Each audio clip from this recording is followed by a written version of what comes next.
Reason out here is because of the shape of the glass. You can see the glass is bigger, that means more amount of air will be inside the glass. And this experiment proves us that oxygen supports combustion. So because of air, more amount of air, oxygen, this candle is able to burn for a long period of time, whereas this candle won't be able to burn for a long period of time. Now after this we have atmosphere. Now atmosphere is an invisible blanket which covers the earth. So in atmosphere we have various kind of layers. So some of the layers given to us are troposphere, stratosphere, mesosphere, thermosphere and exosphere. So troposphere, it's the first layer of the earth.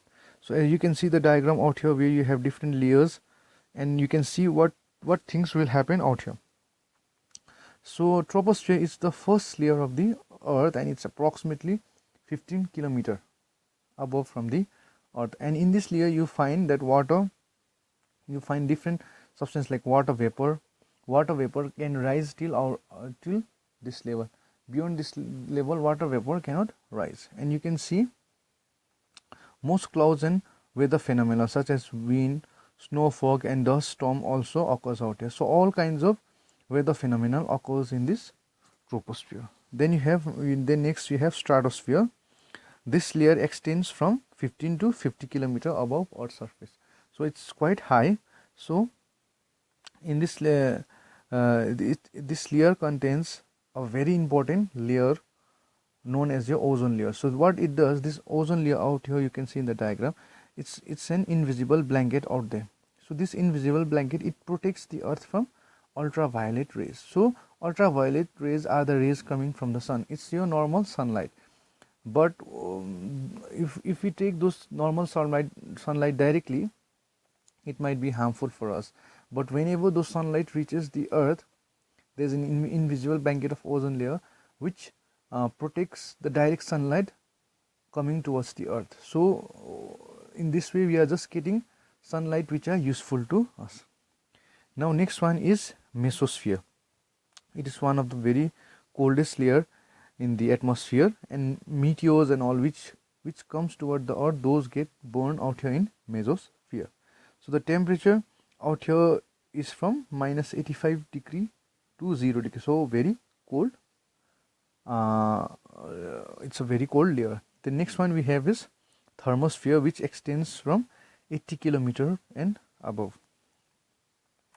So it's also, so this thermosphere, it's very hot. Why? Because this thermosphere will be receiving very much heat from the sun. So temperature out here is very high, somewhere like 1500 degree Celsius and all. So usually in this layer we can see space shuttles and satellites, space shuttle and satellites orbiting around in this atmosphere. And one of the very important phenomena, aurora lights. Like if you search in internet, you will know what are aurora lights. So these are very much famous in northern. These are very much famous lights. So this kind of lights occur out here in this layer. Next one in the last one is exosphere. So the outermost layer of the atmosphere is the exosphere. So from this layer is merged towards the space. Like from this layer, after crossing this layer, we will be there in space, which is outside the earth. Now we will see out here is a nitrogen oxygen cycle. So very important thing to remember. As you can see in the diagram, animals and plants, they give carbon dioxide. They give out carbon dioxide, and not any animals and human beings, they give out carbon dioxide. So this carbon dioxide are not required by us, but it is very useful for plants out there. So what the plants do? Plants, they take the carbon dioxide from human beings and animals, and they take in water or through rain or through soil, and they take in sunlight. So by these three ingredients, carbon dioxide, water and sunlight, plants are able to prepare their food, through which they are able to grow and do other functions like bear fruit and all, grow in size. And not only prepare their own food, they also produce one of a very important gas, that is oxygen gas. So along with food, oxygen gas is also coming out, which is required by the human being. The plants and animals and human beings, they require this oxygen gas. So that is how we get oxygen gas. Now, uses of air, some of the uses of air. So like the very most important uses of air is it's required for respiration, and carbon dioxide gas, it is required for photosynthesis, so it is very important to plants. The wind rotates the windmill, that is used for drawing waters from the tube well, running the flour mills and generation of electricity. So with the help of wind energy is created. So wind energy, while creating, it produces energy from there.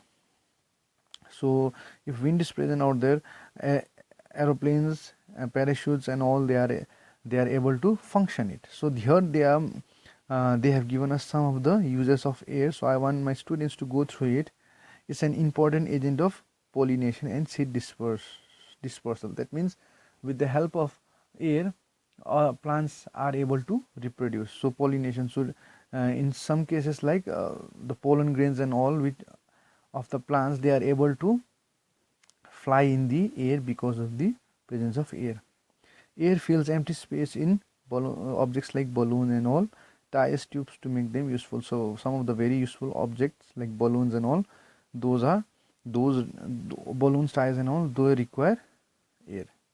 Different musical instruments, so even musical instruments and all, they do require air. So with this we end the chapter, and I want my students to do this, select the correct answer, and they can try fill in the blanks, and they can try this question number 6. Answer the following. So with this we end the chapter. Thank you.